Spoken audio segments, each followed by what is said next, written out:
Entrons maintenant dans la Bible. Tuingie sasa mu Biblia. Amen. Amen.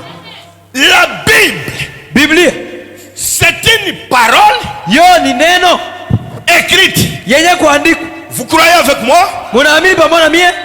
C'est pourquoi Ndio maana il y a trois choses. kuko vitu vitatu. Il y a l'écriture, Kuko andiko, il y a la parole parlée, kuko neno yenye kunenwa, et il y a l'évangile. na kuko injili. L'écriture, Andiko c'est la Bible. ni Biblia.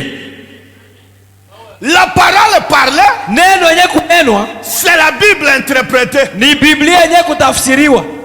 Et l'évangile, Na injili c'est la parole parlée rendue manifeste. ni neno yenye inanenwa na inaonekana. Et l'évangile, Na injili c'est ça la bonne nouvelle. njo habari njema. Et la Bible dit, Na Biblia inasema toute écriture andiko yote est inspirée de Dieu, inapakwa na Mungu, utile pour enseigner, iko na faida juu ya kufundisha, pour corriger, juu ya kuitengeneza, pour kuikosoa rendre obéissant. na juu la kuitii. C'est pourquoi Ndio maana ce n'est ce qui est écrit ici aina vyote vya vinaandikwa humu mu Biblia qui peut nous sauver aujourd'hui. njo itaweza kutuokoa leo. Je peux vous prêcher l'arche de Noé Naweza kuhubiri safina ya Noa pendant 10 ans. miaka 10 hapa, Ça ne vous sauvera pas, haitabiokoa, mais ça vous rendra seulement obéissant. lakini itamiweka mkwe na utiifu tu Que kwa Mungu. quand Dieu vous parle, Na wakati Mungu anamsemea il faut obéir. inabidi muheshimu. C'est pourquoi la Bible parle de l'évangile de notre salut. Ndio maana yake Biblia inasema juu ya injili ya wokovu wetu.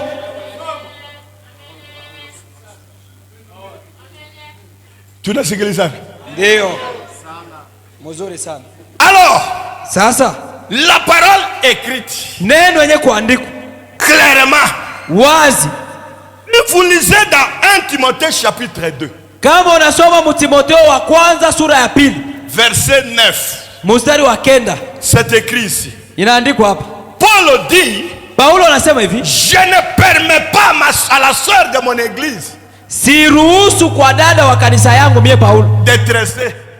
ya kusuka asuke nyele yake. C'est qu'au temps de Paul, Maana yake wakati wa Paulo une sœur qui tresse comme ça dada aisha kusukisha nyele saa dada hivi ne hapa peut pas entrer dans l'église. mukanisa mule, tutamjibirilia pale asitaingia. C'est contre la parole. Binapingana na neno, C'est contre le message. binakatana na ujumbe wa wakati. C'est pourquoi quand les gens sont venus dans le message, Ndio maana yake wakati watu walikuwa mu ujumbe avant de lire le prophète, mbele ya kusoma Branham, ils ont interdit aux sœurs de tresser. balikataliaka badada basisuke nyele. Ça c'est quoi? Ile ni nini? Ils ont utilisé la parole écrite Balitumikisha neno yenye kuandikwa sans interprétation. bila utafsiri. Alors lisons maintenant l'interprétation. Sasa tuone sasa William utafsiri. Branham, William Branham, nous ne sommes pas les croyants de Paul, si hatuna waaminifu wa Paulo, mais nous sommes des croyants. si ni waaminifu wako wewe Branham. Interprète pour nous cette écriture. Utafsiri kwetu hii andiko inasema nini? Qu'est-ce que Branham dit? Branham anasema nini? Il dit, Anasema je vous ai donné tous les conseils de Dieu. na nimepashia mashauri yote ya Mungu. Qu'est-ce qu'il dit? Branham anasema nini? Branham dit, Branham anasema il dit, lisez-moi. anasema munisome mie. Dans question-réponse numéro 1, Muswali na majibu sehemu ya kwanza. page 44, Ukurasa 14. paragraphe 173. Kifungo 173. Il dit, Anasema Paulo a interdit à ses sœurs de tresser alikataza badala wa kanisa yake kusuka nyele, parce qu'au temps de Paul, sababu wakati wa Paulo les femmes qui tressaient, banamuke wale walikuwa nasuka nyele c'était des femmes libres. balikuwa ni banamuke bila mandoa, C'était des prostituées. balikuwa ni bandumba bakaaba C'est qu'au bacharati. temps de Paul, Ni kusema wakati wa Paulo les tresses étaient les signes ile kusukisha nyele ilikuwa alama qui montraient les femmes prostituées. yenye ilikuwa inaonyesha mwanamke ndumba. Mais qu'est-ce que tu nous dis pour aujourd'hui? Sasa wewe Branham anatuambia nini si leo? Il dit, Branham anatuambia voilà, sawa, regardez, angalia À ce temps-là, Mwa ile wakati les cheveux tressés nyele ya kusuka étaient le signe d'une femme de rue. ilikuwa ni alama ya mwanamke wa mubarabara ndumba. Elle tressait ses cheveux. Alikuwa anasukisha nyele yake. Et Paul dit aux chrétiens, Na Paulo anaambia mwanamke wa Kristo, eh bien, mzuri, cette parure asema ile kujipemba qui consiste pas à des cheveux tressés, kujipamba kwa mwanamke hakuna kwa kusuka c'est nyele. la même chose. Ni vile vile kitu kimoja kimoja. Tresser les cheveux, Kusukisha nyele, monter. panda. Or, Na vous n'êtes pas censé ressembler au monde mweye amulazimishwe mfanane na dunia ou agir comme le monde. Vous voyez, au mutende sawa dunia. Munaona les femmes sont censées être différentes. banamuke banalazimishwa bakwe bakuachana. Voyez-vous, Munaona maintenant, sasa tresser les cheveux aujourd'hui. kusuka nyele leo hii. Écoutez, or, Na aujourd'hui, leo les cheveux sont tressés. nyele iko nasukiwa. Il dit les cheveux tressés sont jolis. Branham anasema nyele ya kusukisha ni nzuri sana. C'est bien loin de la mode du monde. Asema kusukisha nyele iko mbali na vya kisasa vya dunia. Elle arrange leurs cheveux aujourd'hui. Biko na ile kusukisha nyele iko natengeneza nyele leo. C'est pourquoi dans cet âge, Ndio maana yake mwa kizazi Branham a refusé de baptiser une sœur Branham alikatala kubatiza dada parce qu'elle n'a pas arrangé les cheveux. sababu ile dada kusukisha nyele yake akutengeneza nyele. C'est qu'aujourd'hui, Ni kusema leo tresser c'est joli, kusukisha nyele ni mzuri, mais ne ressemblez pas au monde. lakini msifanane na dunia. Branham a dit, Branham anasema si vous avez des cheveux courts, kama uko na nyele fupi, il dit vous pouvez utiliser même les postiches, anasema unaweza kuvana hata postishe yenu mais qui mnaiyo, ressemblent à vos cheveux. lakini ile postishe kwa rangi moja na nyele yako. Vous comprenez l'importance d'un prophète? Munasikia faida ya nabii? Paul dit ne tressez pas. Paulo anasema msisuke nyele. Ça c'est pour ce temps. Bila ile wakati wake. Mais pour aujourd'hui, Lakini kwa leo, tresser c'est joli. kusuka nyele ni mzuri. Manake ni nzuri. Amen. Ni urembo. Il dit si vous Ni manquez urembo. les dents, Anasema si vous manquez les dents, kama Branham anasema kama hauna na meno moja, tu peux mettre un dent artificiel unaweza kubeba meno ya bazungu mais qui unaweka, ressemble aux dents. lakini yenyewe iko rangi moja na meno yako ile yenyewe C'est kutiwa. pourquoi un frère est allé voir le prophète. Ndio maana yake ndugu mmoja anaenda kuona nabii. Il dit frère Branham, Anambia ndugu Branham, est-ce que dois-je toujours être en covo? eti naweza kuwa tu na ile coiffure ya kovo kila siku? Branham lui a dit, Branham akamwambia, ne courez pas avant le temps. ase wewe usikimbie mbele ya Cet wakati. état de covo t'attend devant. Asema kama wakati wa kovoko na kuchunga uende endelea. Et le prophète dit, Na nabii anasema Jésus avait de longs cheveux Yesu alikuwa na manyele mrefu et on les coupait. na balikuwa na ikata, Et ça se limitait aux épaules ici. na nyele ya Yesu ilikuwa naishia mu mabeka huko. Oui. Ndio C'est qu'une sœur ni kusema dada, qui n'a pas de cheveux qui arrivent aux épaules, kama dada nyele yako haifike mu elle mabeka a huko, des cheveux courts. uko na manyele fupi. C'est pourquoi, si je laisse un peu mes cheveux ici, Si munaona il n'y a pas de nyele problème. kama mimi naacha nyele hapa haina mubaya, haina mubaya. Parce que le covo, Kama quand ni j'aurai 60 ans, 70 ans, c'est sans effort. manake wakati mtu anakuwa na masepta ntaka 80 ndio anakuwa na riba la Mon peuple meurt, ase taifa yangu iko nakufa faute de connaissance. jua iwe kitu. Rachet tabernacle, Mwamba maskani vous avez été prédestinés mwe muliandaliwa à attendre le mystère du royaume. musikie siri ya ufalme. La parole écrite. Neno yenye kuandikwa. La Bible dit, Biblia inasema tena, ne devez rien à personne. asema usikongole kitu kwa mtu. Et quand nous on lisait ça, Na wakati tulikuwa nabisomaka zamani, on disait c'est la dette de l'amour. tulikuwa nasemaka ni deni ya mapendo tu, Il faut aimer les gens. inabidi upende batu. Branham vient. Branham anakuya Il lit cette écriture. ndio anakuya kutusomea hii andiko. Écoutez ce qu'il dit. Sasa sikia kile anatutafsiri. Dans Christ est révélé dans sa propre parole. Kristo anafunuliwa maneno yake binafsi. Paragraphe 12. Kifungo 12. Il dit la Bible dit, Anasema Branham ne asema Biblia devez inasema rien à personne. usikongole kitu kwa mtu. Branham dit, Branham anasema cela veut dire, hii maana yake il s'agit de dettes qui traînent. anasema ni juu ya ile madeni yenyewe na kawia mulipe. Que vous pourriez payer. Ndio mnapasha kuilipa. Payez-les. Muripe madeni ya zamani. C'est ce que signifie ne devez rien à personne. Ndio maana ya ile andiko yenyewe nasema usikuwe na deni na mtu. Amen. Amen. Ça c'est quoi? Ile ni nini? C'est la parole Ni neno écrite yenye kuandikwa clairement. wazi wazi. Et le prophète dit, Lakini nabii anasema, si vous avez la dette de $100 kama uko na deni ya dola 100 et vous gagnez $100, na njoo unapata 100, il dit ne payez pas tout. anasema usilipe deni yote. Il dit donnez même 80 Anasema umpashi kwanza hata et 80 dola. restez même avec 20 pour la survie. Na wewe ubaki hata na dola 12 juu ikusaidie Parce que kimaisha. si tu donnes tout, Sawa kama unapeleka yote tu 100, risqueras mourir affamé. utabakia mkufa na njala huko.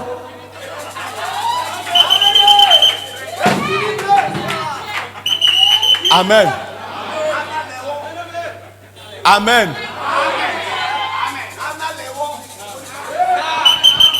Vous avez la volonté, Wewe uko na mapenzi, mais ne vous privez pas de tout. usijinyime vitu vyote. Vous payez un peu. Unalipa kidogo. C'est pourquoi, frère, Ndio maana yake ndugu, ne faites rien usifanye kitu sans consulter votre pasteur. bila kwenda kuuliza mchungaji wako. Du temps des prophètes, Wakati wa manabii il y avait un frère kulikuwa ndugu mmoja qui travaillait au lycée, mwenye alikuwa anatumika kwa masomo ile lycée à l'internat. kule ku internat. Son travail était Kazi yake ilikuwa de jouer la musique aux internes. ni kupigia wale watu walikuwa mule ndani muziki. Tiens la biso Kofi, il y met. Aliweka mbele kofia anaweka. Tiens la biso Fali, il y met. Mtu wenyewe fani ni DJ Alors anaweka. il a écrit le message. Sasa akaamini ujumbe ule mtu. Quand il a écrit le message, Wakati aliamini ujumbe, jouer la musique du monde, ce n'est pas bien. akasema oh, kumbe kupiga mimbo ya dunia ni C'est mubaya. alors qu'il est allé voir le prophète. Ndio pale alienda kuona nabii. Il dit voilà le travail que moi je fais. Anambia sasa, angalia kazi yangu ni Mais budishi. j'ai écrit le message, Lakini hapa mimi naamini ça ujumbe. ne marche pas. Abiendeke. Le prophète lui a dit, Nabii akamwambia, à part ce travail, kama tu unaacha ile kazi tu, est-ce que tu as autre travail? uko na kazi nyingine nje À ile. part ce que tu fais là. Nje ile kazi uko nafanya. Il dit non, je n'ai pas autre Asa travail. hapana, sina na kazi Il dit nyingine. si tu n'as pas autre travail, Akamwambia kama una na kazi alors que nyingine, c'est de ça que tu nourris tes enfants, kwenye kama ni kwa ile kazi uko continue à travailler endelea kutumika jusqu'à ce que Dieu te donnera l'autre travail. mpaka pale Mungu atakumkaburia kazi nyingine. Parce qu'à ce moment-là, Sababu mwele wakati le péché c'est l'intention. zambi ni nia yo yenyewe kwanza unapenda kufanya. Alléluia. Amen.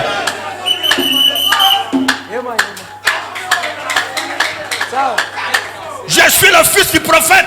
Mie ni mtoto wa nabii.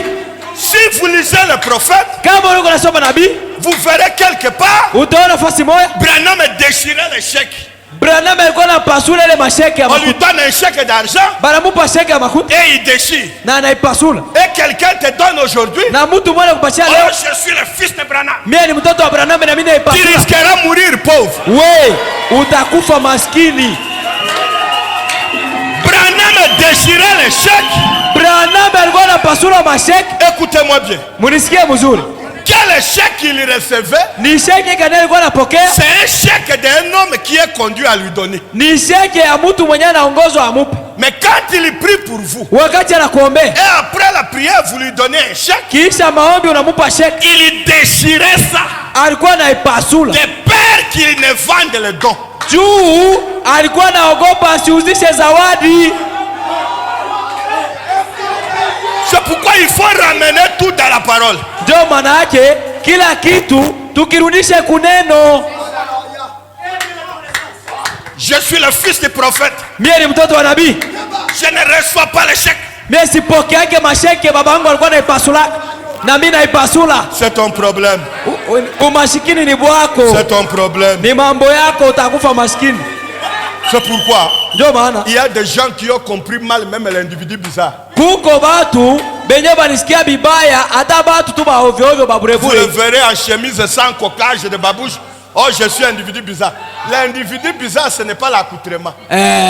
Utamuona mtu anavala shemize moya kwa mfile iko mumapapa, ndio unamuona sasa ni mtu wa ovyo huyu. Qu'est-ce qui te rend individu bizarre? Ni kitu gani kinafaa wewe mtu kwe La mtu wa ovyo? Bible dit Biblia inasema les choses de Dieu vitu vya Mungu sont une folie pour le monde. ni majimu kudunia, Et les choses du monde na vitu vya dunia sont une folie pour les fils de Dieu. voilà, ni majimu kwa haki ya Mungu. C'est pourquoi un homme qui croit le message, Ndio maana yake mtu mwanaamini un ujumbe, jeune garçon, kijana au mwanao fleur de l'âge, iko mwanzo wa il ne ujana, se prostitue pas, afanye busharati, il ne boit pas. ashikunywe pombe. Pour le monde, Juu kwa on dunia le voit un raté.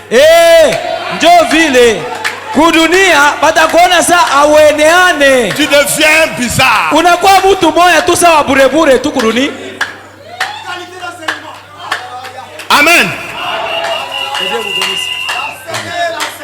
Maintenant, Sasa nous entrons maintenant tunaingia sasa dans la parole écrite, muneno yenye kuandikwa ma symbole. lakini mufumbo. Je vais arrêter.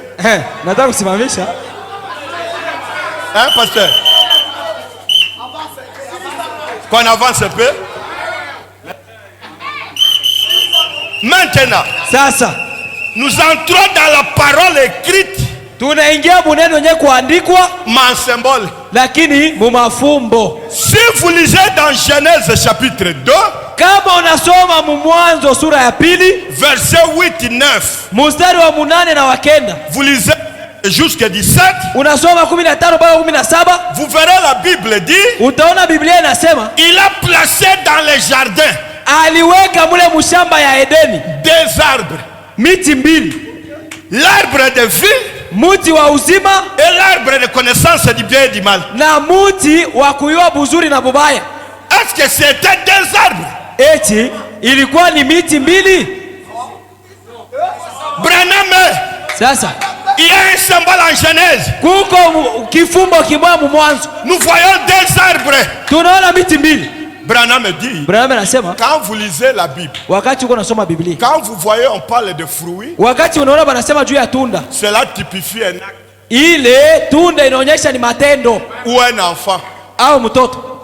Il a dit à Ève, Aliambia Eva, quant aux fruits awa we matunda yako, de l'arbre qui est au milieu du jardin, ase matunda ile yenye iko kwa kumuti ya mkati ya ne Edeni mangez pas. usikule. Et l'arbre dans la Bible, Na muti mu Biblia c'est une personne. ni mutu. C'est que Ève Ni kusema awa était un arbre. alikuwa muti Et le fruit, na tunda c'était l'acte. ilikuwa ni tendo. C'est pourquoi la Bible dit Ndio maana Biblia que inasema les serpents étaient les plus rusés. asema nyoka alikuwa mjanja sana, Parce que dans l'ordre de création, sababu utaratibu wa uumbaji il y a les végétaux, kuko bale bakula mayani, il y a les animaux kuko manyama et il y a les humains. kuko mimea, manyama na batu. Chez les végétaux, Kule kumimea Dieu leur a dit de se multiplier par les grains. Mungu aliambia mimea izalane kupitia matunda Par des mbegu. semences. Hapana. Mais chez les animaux, Na kwa manyama, kwa manyama c'est la reproduction par le sexe. ni kuzalana kupitia ngono, Chez les humains, na kwa batu c'est pas la parole parlée. ni kupitia neno yenye kusemwa. C'est pourquoi la Bible dit Ndio maana Biblia les inasema serpents étaient les plus rusés. nyoka alikuwa mjanja sana, Et Branham dit, na Biblia inasema rusé veut dire ile mjanja ni kusema avoir une connaissance parfaite des principes de la vie. kuwa na ujuzi wa kunyoloka juu ya utaratibu wa maisha. Et la Bible dit, Na Biblia inasema Adam et Ève étaient nus, Adamu na Hawa walikuwa utupu mais ils ne les connaissaient pas. na bao walikuwa na jiju. C'est-à-dire quoi? Ni kusema nini? Adam et Ève Adamu na Hawa avaient certaines parties du corps balikuwa na masehemu moya ya mwili qu'ils ignoraient leur utilité. yenye balikuwa abakuwa na yua kazi ya ile Et masehemu, ça qu'ils étaient l'ignorance chez Adam et Ève, na bila benye Adamu na Hawa abakuwa na yua c'est ça qui faisait la connaissance du serpent. njo kenye ujuzi wa nyoka balikuwa nafanya. C'est pourquoi le serpent est venu Ndio maana yake nyoka ilikuya utiliser les gènes interrogènes chez la femme. ikaanza kumitisha ujanja C'est kuuliza pourquoi la mwanamke. femme a dit, Ndio maana yake mwanamke alisema le serpent m'a séduite. nyoka huyu ndio ananikiribisha, Et séduire veut dire na kukiribisha ni kusema amener une femme à des rapports sexuels hors lit conjugal. kupeleka mwanamke bafanye ngono nje ya kitanda cha ndoa. Vous comprenez? Mnasikia? Alors maintenant Branham dit, Sasa Branham anasema les deux arbres du jardin, hii miti mbili ya mshamba ya Edeni ce n'était pas des arbres littéraux. haikuwa miti ya kuona na macho. Il dit ce sont deux personnes, Anasema ilikuwa ni batu bawili, deux maîtres, ba mwalimu bawili, deux patrons, ba shefu bawili, deux leaders. batu bawili bakuyua. C'était Dieu Ilikuwa ni Mungu et le diable. na shetani. L'arbre de vie, Muti wa uzima c'est Dieu. ni Mungu. L'arbre de connaissance du bien et Muti du wa mal, kuyua vizuri na bibaya c'est le diable. ni shetani. C'est pourquoi quand l'homme a touché à l'arbre de connaissance du bien et du mal, Njoo wanaje wakati mtu aligusa kule muti wa kuyua vizuri na bibaya, qu'est-ce que Dieu a dit? Mungu alisema nini? Il dit descendons Anasema tushuke et empêchons l'homme na tukataze mtu de manger à l'arbre de vie. asikule kumuti wa uzima. Pourquoi? Juu ya nini? Parce qu'il est devenu comme l'un de nous Sababu aisha kuwa sawa mmoja wetu, à la connaissance du bien et du mal. aisha kuwa na kujua vizuri na bibaya. Branham dit, Branham anasema ça veut dire quoi? maana yake ni nini? L'homme Mtu devait manger l'arbre de vie alipasha kula muti wa uzima jusqu'à être à la stature de Dieu. mpaka akuwe muumbile ya Mungu. Et si Dieu le laissait manger à l'arbre, Na kama Mungu alimwacha akule kumuti wa uzima, allait bloquer Dieu. ile ilipasha kumfunga Mungu Et la chute ne pouvait pas avoir lieu. na mwanguko wa kupasha kuwa. Et si la chute ne pouvait pas avoir lieu, Na kama mwanguko wa kufanyika, les attributs, certains attributs de Dieu allaient chômer. makazi moja ya Mungu ilipasha kubakia bila kutumika. C'est pourquoi Dieu a fait une virgule. Ndio maana yake Mungu alifaa mkato Et il l'a laissé faire. na akamwacha hawa afanye, Et l'homme a connu sa femme. na mwanaume akaiwa bibi yake Et ils ont mis au monde un enfant. na bakazala mtoto. C'est pourquoi il dit apêchons-les. Ndio maana yake anasema Parce tubazibirilie, qu'il connaît déjà comment avoir un enfant. tumuzibirilie, alishaiwa namna yeye kupata Alors mtoto. s'il mange l'arbre de vie, Sasa kama anakula mti wa uzima, il aura deux connaissances. atakuwa na kuyua kuwili. Aujourd'hui, il accouple sa femme Leo analala na bibi yake et ils ont un enfant. na banazala mtoto, Après demain, il prononce la parole kisha kesho anasema msemo et ils auront un enfant. na atakuwa tena na mtoto. C'est pourquoi bloquons ici Ndio maana yake tufunge et huku, ouvrons-les ici. ale tumwachie huku. C'est là que la Bible dit, Ndio pale Biblia inasema je suis conçu dans l'iniquité, asena alibeba mimba venu muucha au monde nazalikwa à proférer les mensonges. mukusema bongo C'est que la foi na kusema qui njia a fait que nous puissions naître njia yenyewe ilifaa tuzalikwe. n'était pas la volonté parfaite de Dieu. Amen, haikuwa mapenzi kamilifu ya Mungu. Amen. Allez lire ça Wende usome ile dans la restitution de l'arbre de l'épouse. mukurudishwa kwa muti wa bibi harusi, Paragraphe 239, vous descendez. kifungo 239 202. Ah, lisons dans exposé ici.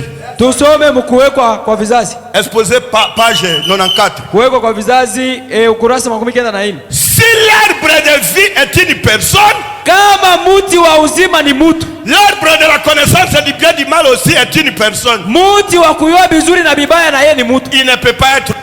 Haipashe kuwa namna nyingine. Ainsi, Na hivi les justes et les malins asema wenye haki na wajanja se trouvaient côte à côte au milieu du jardin. balikuwa pembeni mule mshamba ya Edeni. C'était Dieu Ilikuwa ni Mungu et le diable. na shetani. La parole écrite, Neno yenye kuandikwa mais en symbole. lakini mfumbo. Amen. C'est pourquoi Ndio maana même le baptême au nom de Jésus, hata ubatizo mjina la la Yesu, première personne mtu wa kwanza à amener cette révélation, c'est Branham. kwa kuleta ule ufunuo ni Branham. C'est Amen. pourquoi les dénominations, Ndio maana yake ils madhehebu critiquent Branham, biko nachekelea Branham, mais ils le prêchent. lakini biko na mhubiri. Amen. Maintenant, nous entrons. Si vous lisez dans Apocalypse 13, Kama unasoma mu Ufunuo 13, dans Daniel 11, mu Danieli 11, dans Apocalypse 17, mu Ufunuo 17, dans Apocalypse 4, mu Ufunuo 4, tout est en symbole. byote biko mfumbo. Je reprends les Écritures. Narudilia maandiko. Apocalypse chapitre 13. Ufunuo sura 13. Projetez-moi ici. Uniwekee Ufunuo 13. Apocalypse 13, Ufunuo 13, verset 11. mstari wa 11. Qu'est-ce qu'il a dit là-bas? Inasemwa nini pale? Fanya haraka. Chachisha yako. Apocalypse 13, 11. Ufunuo 13, 11. Ouais. Qu'est-ce que la Bible dit? Biblia inasema nini? Suivez très bien. Mfuate mzuri. Puis j'ai vu monter de la terre Kisha nikaona kupanda toka dunia une autre bête nyama mwengine qui avait 2 cornes. mwenye alikuwa na masengo mbili. Qui avait 2 cornes. Mwenye alikuwa na masengo mbili. Semblable à celle d'un agneau. Yenye inafanana na mwanakondoo. Qui comme un dragon. Mwenye alikuwa anasema sawa joka. Gardez à l'esprit. Chunga ile muro. Ouvrez Daniel 11. Fungula Danieli 11. Moja. Vous avez gardé? Il montait de la terre. Alikuwa anapanda toka duniani avec 2 cornes. na mapembe mbili. Branham va parler. Branham atatufungulia. Parce que c'est la parole écrite mais en symbole. Sababu ni neno yenye kuandikwa lakini mfumo. Vous êtes dans Daniel 11. Danieli 11 verset 40. Mstari wa 14. Et moi Daniel. Na mie huyu Danieli 40. 14. Au temps de la fin. Wakati wa mwisho. Le roi de Midi. Mfalme wa Midi. Ertera contre lui. Atainuka zidi yake. Gardez à l'esprit. Chunga ile muro. Le roi du Midi. Mfalme wa Midi. En symbole. Wale mfumbo. Ouvrez. Fungula. Apocalypse 17. Ufunuo 17. C'est écrit mais en symbole. Inaandikwa lakini c'est clair. Iko wazi. Mais en symbole. Lakini mfumo. 17. Verset 3. Mstari wa 3. Il me transporta en esprit dans un désert. Akanichukua muro kunipeleka kujangwa. J'ai vu une femme assise. Niliona mwanamke chini. Sur une bête écarlate. Niliona mwanamke chini yulu ya mnyama. Pleine de noms blasphèmes. Mwenye na yala ule mnyama na yala tele na majina ya mwaka. Elle a 7 têtes. Alikuwa na vichwa 7 et 10 cornes. Na masengo 10. Gardez à l'esprit. Ale muiweke muro. Vous lisez Apocalypse 4. Soma Ufunuo sura 4. Apocalypse 5. Ufunuo sura 5. Apocalypse 10. Ufunuo sura 10. Tout en symbole.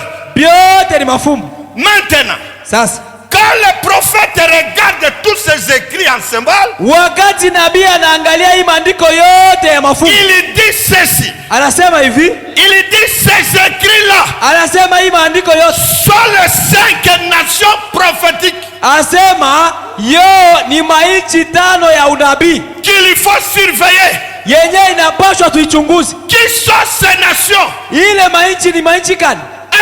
Moja. Les États-Unis d'Amérique. Ni umoja wa mataifa ya Marekani. 2. La Russie. Rusia. 3. 3. Le Vatican. Ni Vatican. 4. Israël. Ni Israeli. 5. 5. Le 7e sceau. Muhuri wa 7. Voilà les 5 nations prophétiques. Njo mataifa 5 ya unabii. Il faut surveiller. Inabidi kuichunguza. Au temps de la fin. Wakati wa mwisho. Laissez-moi danser un peu. Uniache nicheze kwanza kidogo. Laissez-moi danser un peu. Uniache nicheze. Dansez un peu avec moi. Nicheze kwanza kidogo. Dansez un peu avec moi. Kucheze kidogo. Pourquoi nous dansons? Juu ya nini tuko nacheza? Pourquoi nous dansons? Juu ya nini tunacheza? Parce que nous sommes un peuple sababu tuko taifa qui a porté les lunettes de Dieu. Yenye ilivala makalashi ya Et nous Mungu. surveillons les événements. Na tuko nachunguza matukio. Et nous surveillons les événements. Tunachunguza matukio. 5 nations prophétiques. Taifa 5 ya unabii. Qu'il faut surveiller. Yenye inabidi tuichunguze. Au temps de la fin. Wakati wa mwisho. Maintenant. Sasa. Apocalypse chapitre 13. Ufunuo sura 13. La bête qui monte de la terre. Asema ile patano ya dunia hapa dunia. Ça. Ile. C'est les États-Unis d'Amérique. Ni États-Unis moja wa mataifa wa Marekani. Et il dit. Na anasema. Cette bête. Asema ule mnyama. Avec 2 cornes. Alikuwa na masengo 2. Parce que. Sababu. Une bête dans la Bible c'est une puissance. Voilà. Munyama mu Biblia ni uwezo. C'est qu'il a vu une puissance monter. Ni kusema aliona uwezo moyo uko na panda. Et cette puissance, na ule uwezo, c'est les États-Unis d'Amérique. Ni umoja wa mataifa wa Marekani. Et cette puissance avait 2 pouvoirs. Na ule uwezo ulikuwa na mamlaka 2. Il contrôlait 2 pouvoirs. Alikuwa anachunguza mamlaka 2. Le pouvoir mamlaka politique ya kisiasa et le pouvoir religieux. na mamlaka ya kidini. Voilà les deux corps. Njo masengo mbili. C'est pourquoi Njo maana le Vatican, qu'est-ce que les États-Unis cherchent? Asema Umoja wa Mataifa unatafuta nini? Les États-Unis sont en train de chercher à diriger le Vatican. Umoja wa Mataifa uko natafuta uongoze Vatican. Mais il est bloqué. Lakini inafunga. C'est pourquoi aux élections de ces derniers temps aux États-Unis, Ndio manake kuuchaguzi wa wakati wa mwisho kwa Umoja wa Mataifa, il y a eu deux challengers. Kulikuwa batu bawili bale benye balitoka. Il y a eu Trump et Kamala Harris. Kulikuwa Trump na Kamala Harris. Alors qu'est-ce qui a entraîné l'échec de Kamala Harris? Sasa kitu gani kilileta kushinda kwa Kamala Harris? C'est parce que les cardinaux l'ont appelé. Ni sababu le kardinali wao kule bali Que venez, nous allons prier pour toi. Asema kuya, asema kardinali tutakuombea. Parce qu'elle n'est pas catholique, elle est protestante. Na sawa gisi yule mwanamke ashina katolika ni protestant. Elle a refusé de s'incliner. Alikatala kwenda kusujudu. C'est pourquoi Trump Ndio maana Trump a fait l'alliance alifanya patano avec un catholique influent. na mkatolika moya wa mvuto. Et c'est celui-là qui l'a nommé son vice-président. Na ni ule ndio alimchakula wa chini wake wa rais. C'est pourquoi aujourd'hui les États-Unis Ndio maana leo Umoja wa Mataifa est dirigé par l'église catholique. unaongozwa na kanisa ya Katoliki. Trump en le faisant mwenye ne mkufanya savait pas que c'est l'accomplissement de la prophétie. abakuwa na yua sema ni utimilifu wa unabii. C'est là que William Branham dit. Ndio pale William Branham anasema Quand vous verrez un pape américain, wakati mtaona papa wa Marekani faites attention. mfanye angalisho. C'est pourquoi Ndio maana quand Jean-Paul II est mort, wakati Jean Paul II alikufa, celui qui l'a succédé ule mwenye alibeba kiti devait prendre Jean-Paul III. balipata kubeba Jean Paul III, Mais il a vu qu'il ne vivra pas longtemps. lakini baliona kwamba hatadumu. C'est pourquoi il a pris Benoît XVI. Ndio pale balibeba Benoît XVI Et il a fini par démissionner. na alishia paka Et kutoka, celui qui l'a remplacé, na ule mwalimu kombola Benoît c'est XVI François Ier. ni François Et Ier. François Na Ier ule François a Ier déjà écrit une lettre aisha andika barua que la santé ne me permet pas. asema afya iniruhusu Je dois démissionner. napasha kuacha kazi. C'est pourquoi, Ndio maana peuple de Dieu, taifa ya Mungu surveillez les États-Unis. muchunguze Umoja wa Mataifa, Surveillez cette nation. muchunguze ile Parce que taifa, maintenant, sababu hapa sasa Trump est dans l'influence catholique. Trump aisha ingia mvuto wa Katoliki. Quelque chose est dans la porte. Vitu vimoja viko kumulango. C'est une écriture. Ase ni andiko, Une parole écrite. ni neno yenye kuandikwa Mais en symbole. lakini mfumbo. Et voilà la vérité. Ndio kweli yenyewe ile. Les États-Unis. Umoja wa Mataifa, Apocalypse 13. Ufunuo 13. Amen. Amen. Deuxième nation. Taifa ya pili Oui. ndio C'est quelle nation? ni taifa gani? C'est la Russie. Ni Rusia. Daniel 11, Danieli 11 verset 40. mstari wa 10. Le roi du Midi. Mfalme wa Midi Branham dit, Branham asema dans le début de la dispensation des gentils. asema mule mwanzo wa kipande cha mataifa, Paragraphe 44. kifungu 14. Il dit le roi du Midi. Anasema mfalme wa Midi C'est la Russie. ni Rusia. Et il dit, Na anasema de reconnaître le jour de son message. kutambua siku yako na ujumbe wake. Oui. Ndio. Paragraphe 174, vous descendez. Kifungo 174 unashuka. Il dit surveiller la Russie. Anasema muchunguze Rusia. Oui. Ndio. Et le roi du Nord. Na ule mfalme wa kaskazini, Quel sera son travail? kazi yake itakuwa gani? Il rassemblera les rois de l'Orient Atakusanyisha wafalme wote wa kusini pour la bataille d'Armageddon, juu ya Bukomvi, ile vita ya Armageddon qui est la troisième guerre mondiale. yenye kuwa Bukomvi matatu ba ulimwengu. Et aujourd'hui, Na leo nous voyons au pouvoir en Russie tunaona mamlaka kurusia un président qui s'appelle Poutine. mfalme rais mwenye anaitwa Putin. Et Poutine signifie Putin maana yake un chemin qui mène vers.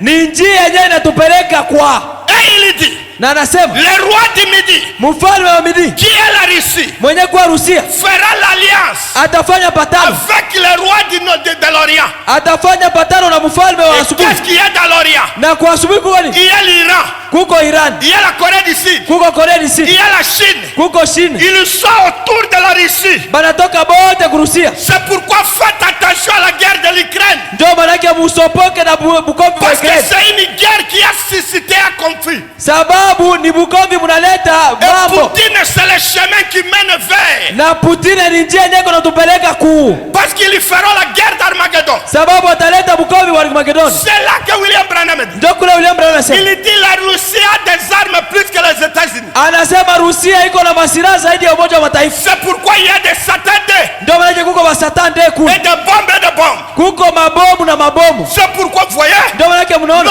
notre pays a un problème. nchi yetu inakuwa na mambo. Pourquoi? Juu ya nini? Parce que l'uranium qu'on a bombardé Nagasaki, Sababu iranium yenyewe ilishaua masaka c'était venu du Congo. ilitokea Mkongo.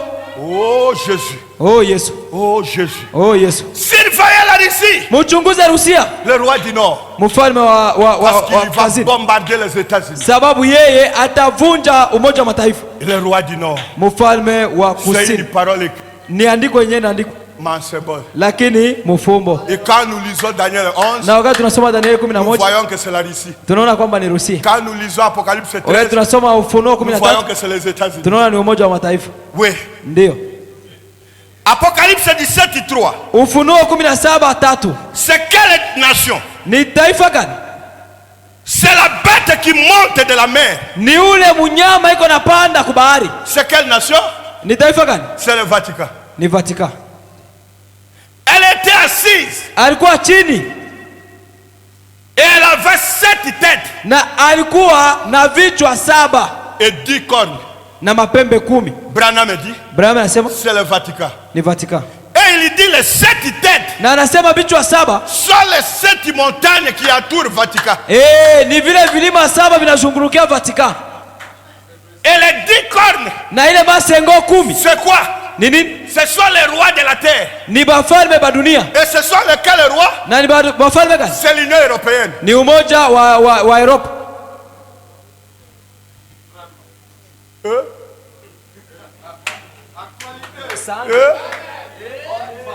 Sasa 5 nations prophétiques.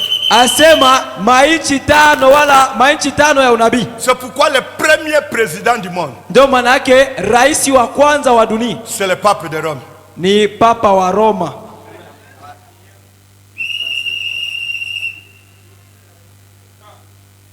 Une puissance. Uwezo. Il est entouré de 7 montagnes, Anazungukwa na milima 7 plus l'Union européenne. na kuchanga na umoja wa Kieuropa. Et ils feront alliance avec les États-Unis. Na atafanya agano na umoja wa mataifa. Oui. Ndio. Parce que Sababu Israël, Israeli c'est Isaac. ni Isaka. Les pays arabes, Nchi ya Kiarabu c'est Ismaël. ni Ismaili. Et ils sont en colère à cause du droit d'aînesse. Na biko na batu ba kuismaili biko na shirikia we haki yao ya uzaliwa wa C'est kwanza. pourquoi les pays arabes seront derrière la Russie Ndio maana yake nchi ya Baarabu itajipanga nyuma ya Rusia pour revendiquer le droit d'aînesse. juu ya kwenda kutafuta haki yao ya uzaliwa wa kwanza. Ah, vous dormez? Ce n'est plus le temps de dormir. Haina tena wakati wa kulala bushingishi. C'est le temps de surveiller. Ni wakati wa kuchunguza. Dans quel temps nous vivons? Tuko naishi wakati gani? Dans quel temps nous vivons? Tuko naishi wakati gani? C'est ça le temps. Njoo wakati huu. Et surveiller ces 5 nations. Na mchunguze ile mataifa 5. Vous comprenez? Mnasikia? Vous comprenez? Mnasikia? Dans le deuxième saut, 120, 122, vous allez lire là-bas. Muhuri wa pili 112:22. Alors, 4e nation. Sasa nchi ya ini. Lisez dans Daniel 9 Tusome mu Danieli 9 et Apocalypse 11. na Ufunuo 11. C'est quelle nation? C'est Israël. Ni Israeli. Israël, c'est l'horloge de Dieu. Israeli njo saa ya Mungu. Si vous voulez connaître le temps, Kama unapenda kujua wakati, regardez Israël. angalia Israeli Et njo le saa. salut d'Israël, Na uokovu wa Israeli, Dieu l'a loti à 70 semaines. Mungu aliweka mu majuma 70. C'est pourquoi Ndio maana il y a eu d'abord 62 semaines. kulikuwa kwanza majuma 72. Après 62 semaines, il y a eu 7 semaines. Kisha kwa tena juma 7 C'est ce qui a fait 69. ndio ilifanya majuma Et la 70. dernière semaine Na juma ya mwisho était divisée en 2. iligawanywa mara mbili. La première partie, Sehemu ya kwanza c'est ce qui a constitué le ministère de Jésus. ndio ilifanya huduma wa Yesu. Et entre la première partie de la dernière semaine Kati ya sehemu ya kwanza ya juma ya mwisho et la dernière partie, na sehemu ya mwisho il y a eu une brèche. kulikuwa pembe. Et c'est ça les 7 âges de l'église. Na ndio vizazi sawa vya kanisa. Et après les 7 âges de Na l'église, kisha vizazi sawa vya kanisa, Dieu doit lever le l'épouse. Mungu anapasha kunyakua bibi harusi Et le garder dans le palais. na kumchunga mnyumba ya Comme mfalme. Joseph qui cache sa femme et ses enfants. Sawa Yusufu mwafichika bibi yake na Pour se watoto présenter à ses frères. juu ya kwenda kujionyesha kwa ndugu yake, Et ça sera les 3 ans et demi. na itakuwa miaka 3 Où na nous nusu nous serons au ciel. yenye sisi tutakuwa kumbingu, Et les 2 oliviers seront en Israël. na ile mizeituni mbili Et itakuwa ça Israeli, sera les 70e semaine. na itakuwa juma ya 70 ya Danieli. Oui. Ndio Mais à l'heure où nous sommes. sasa wakati tuko naishi, Parce que quand Joseph sawa wakati Yusufu n'avait pas encore caché sa femme, alikuwa asiafichika mke wake, il parlait devant ses frères dans une langue inconnue. asema iko kule kunyumba ya ufalme, anaona kwa ndugu yake muluga moyo isiyojulikana. Ce n'est pas là-bas que nous sommes. Haina kule ndio tuko. Vous comprenez? Mnasikia? Une lettre, Asema ni barua, une parole écrite, neno yenye kuandikwa mais en symbole. lakini mfumbo, Et ça, na ile c'est Israël. ni Israeli. Amen. Amen. Et la 5e nation, Na nchi ya 5 c'est le 7e sceau. ni muhuri wa 7, C'est l'épouse. ni bibi harusi. C'est là que William Branham dit, Ndio pale William Branham anasema le jour où l'épouse connaîtra sa position, siku yenye bibi harusi atayua usimamo wake, ça sera quoi? itakuwa nini? Ça sera l'enlèvement. Itakuwa unyakulifu. Vous comprenez la mission du prophète? Mnasikia kazi ya nabii C'est d'interpréter ni la kutafsiri parole écrite neno yenye kuandikwa et la parole non écrite. na neno isiyoandikwa. Et la parole écrite Na neno yenye kuandikwa a 2 volets. iko namna Il y mbili. a la parole écrite Kuko neno yenye clairement kuandikwa wazi et il y a la parole écrite en symbole. na kuko neno yenye kuandikwa mafumbo. Maintenant, Sasa hapa le prophète nabii doit interpréter anapasha kutafsiri la parole non écrite. neno isiyoandikwa. Que le Seigneur vous bénisse. Bwana Mungu awabariki.